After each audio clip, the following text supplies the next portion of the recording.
Mund aufmachen, bitte. 6 Distalbuckel, 3 Mesial, 1 Linksbuckel, 2 Buckel, 3 Buckel und 6 Buckel.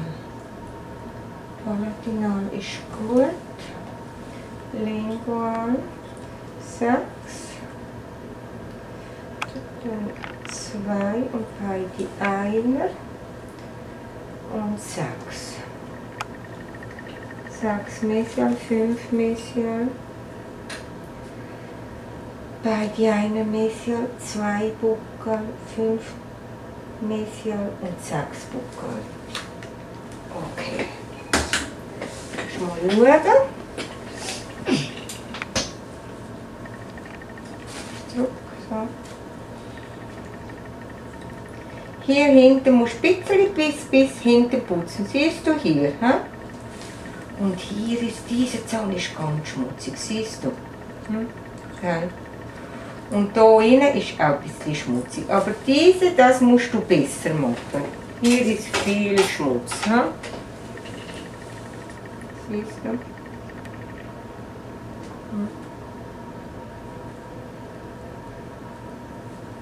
Gell? Ist okay. Dann putze ich dir jetzt die Zähne. Ich zeige dir nachher noch wie putzen. Gell? Zurücklehnen.